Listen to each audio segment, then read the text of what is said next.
ওকে, আজকে আমরা দেখবো র্যাঙ্কিং কিভাবে করে সেটা আমরা দেখবো। হ্যাঁ, র্যাঙ্কিং কিভাবে করতে হয় মানে হচ্ছে নাম্বার অনুযায়ী বা পার্সেন্টেজ অনুযায়ী যেভাবে র্যাঙ্কিং করতে হয় সেই র্যাঙ্কিং জিনিসটা দেখবো। র্যাঙ্কিং তো আমরা বুঝি, সবাই বুঝি না?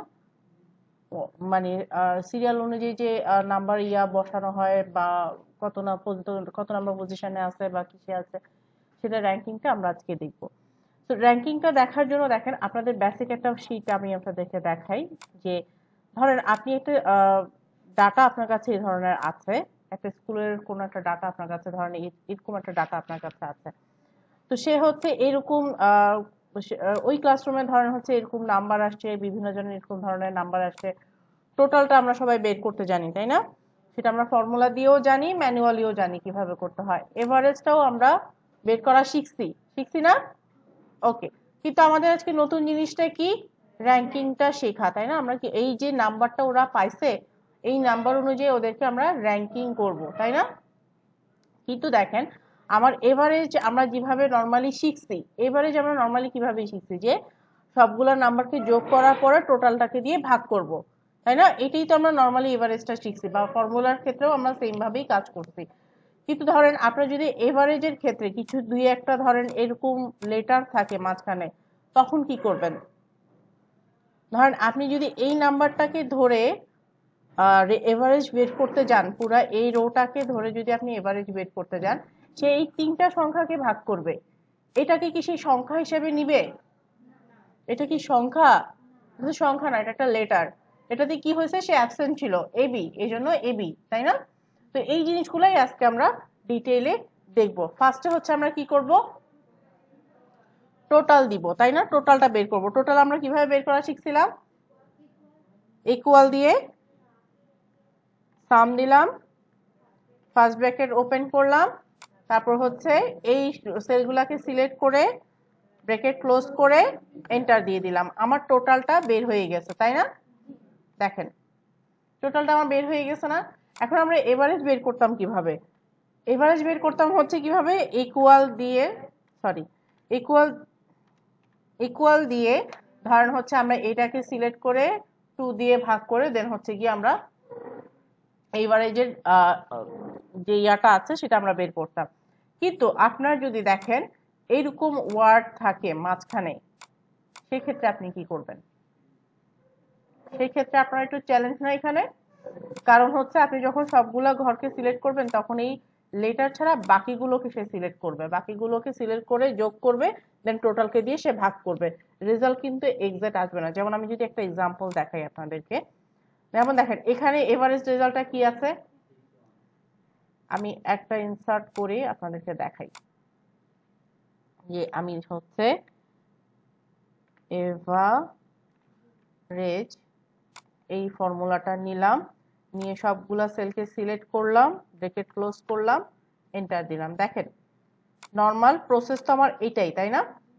কিন্তু দেখেন, এইটার মার্কের সাথে এটার মার্কে কি কোনো মিল আছে? আছে? নাই।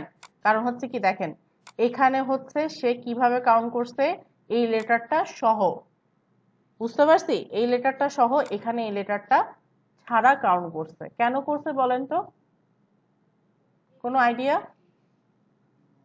এখানে ফর্মুলার একটু চেঞ্জ আছে এভারেজের এই এই ক্ষেত্রে। যদি কোনো লেটার মাঝখানে থাকে সেক্ষেত্রে ফর্মুলার সামান্য একটু চেঞ্জ আছে। যেমন আমরা হচ্ছে এভারেজ এই এই সূত্রটাকে কল করব আমরা এভারেজ এ, মানে হচ্ছে আমি এভারেজ করব ঠিকই, কিন্তু সবগুলা সংখ্যাকে নিয়ে হচ্ছে, সবগুলা সেলকে নিয়ে হচ্ছে আমি এভারেজ করব। বুঝতে পারছি? এটা সিম্পল এভারেজের সূত্র হচ্ছে শুধুমাত্র আমরা এভারেজ দিয়ে নিয়ে ফেলি।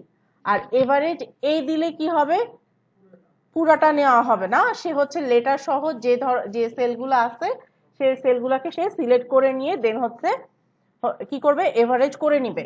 বুঝতে পারছি? এ ফর অল মানে এভারেজ অল, তাই না? তো দেখেন এখন আমি এই এভারেজ এ এই ফর্মুলাটা কল করার পরে এই সবগুলো সেলকে সিলেক্ট করলাম, ব্র্যাকেট ক্লোজ করে দিলাম, এন্টার দিলাম। এখন দেখেন আমি এটা ড্র্যাগ করে ধরে টান দিয়ে আসছে না রেজাল্টটা আমার? এইটা সহ আমার কাউন্ট করছে না? বুঝতে পারছি বিষয়টা? নাকি আবার রিপিট করব? এটা হচ্ছে আমরা নরমালি এভারেজের সূত্র কি ইকুয়াল করি, ইকুয়াল এভারেজ। এটা কি আমরা এক্সট্রা নিতাম, এই এক্সট্রা এটা কি আমরা নিতাম? এটা কি এভারেজের স্পেলিং? এভারেজের স্পেলিং তো এটা না, তাই না? কিন্তু এক্সট্রা এ কেন অ্যাড করছি? যেন এভারেজ অল আমার ওই রোয়ে যতগুলা সেল আছে সবগুলা সেলকে যেন সে সিলেক্ট করে নিয়ে দেন হচ্ছে এভারেজ করে। এবার বুঝতে পারছি? তো এটাই হচ্ছে আমাদের, যদি কোনো ধরনের লেটার থাকে তাহলে সেই লেটার অনুযায়ী সে ওভাবে ধরে এভারেজটাকে কাউন্ট করবে। যেমন ধরেন উনি হচ্ছে এমনি রানা, যিনি উনি ফিজিক্সে অ্যাবসেন্ট ছিল, ধরেন আমি এখানে এবি করে দিই, দেখেন চেঞ্জ হয়েছে না? কিন্তু দেখেন এখানে যদি আমি কোনো একটা শীট চেঞ্জ করে দিই তাহলে কি চেঞ্জ হবে, কিন্তু সেটাকে সে কাউন্ট করবে না। বুঝতে পারছেন? তো এখানেই হচ্ছে চেঞ্জেসটা থাকে। ক্লিয়ার সবার কাছে? আচ্ছা, এবার আসি আমরা র্যাঙ্কিংটা বের করব। দেখেন সেই যে এভারেজ যে রেজাল্টটা পেয়েছে সেটা থেকে হচ্ছে আমার র্যাঙ্কিংটা বের করতে হবে, তাই না? যেমন দেখেন এখানে র্যাঙ্কিংটা বের করা হয়েছে, তাই না? যে এভারেজ রেজাল্ট আসছে সেই এভারেজ রেজাল্ট থেকেই তো আমি র্যাঙ্কিংটা বের করব, তাই না? তো সেই ক্ষেত্রে দেখেন আমরা র্যাঙ্কিংটা কিভাবে করব, সেম ভাবে কি করব বলেন তো? ইকুয়াল সাইন দিব, কারণ আমরা ফর্মুলা ইউজ করব, তাই না?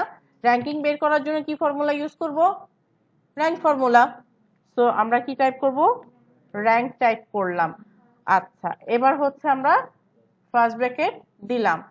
কোনটার রেফারেন্সে আমরা ইকুয়াল কল করব? এভারেজ থেকে, তাই না? তো আমি এভারেজের এই ফার্স্ট সেলটাকে ক্লিক করলাম।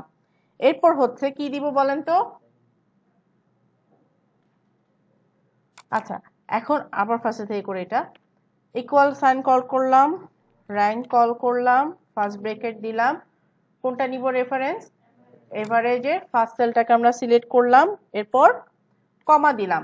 এখন দেখেন আমি যদি হচ্ছে পুরোটাকে ধরে সিলেক্ট করে আমি ব্র্যাকেট দিই, এন্টার প্রেস করি, ধরেন র্যাঙ্কিং হিসাবে নর্মাল প্রসেসে এটাই তো আসার কথা না, র্যাঙ্কিং হিসাবে আমার চলে আসছে। দেখেন 5 ছাড়া আর কি কিছু আসছে আমার? আর কিছু আসছে? আসে নাই। কেন আসে নাই? দেখেন আরো বেশি আসার কথা না? যেটা কম আছে সেটা 1 নাম্বার থাকার কথা, যে এটার কমটা থেকে একটু বেশি যেটা আছে সেটা 2 নাম্বারে থাকার কথা, এরকম র্যাঙ্কিং হওয়ার কথা না আমার? এরকমই তো র্যাঙ্কিং হওয়ার কথা। এখানে আমার, আমি যে সেলগুলাকে সিলেক্ট করছি এই সেলগুলাকে আমি লক করিনি। বুঝতে পারছি? এই যে ফর্মুলাটা আছে এই ফর্মুলাটাকে আমি কি করিনি?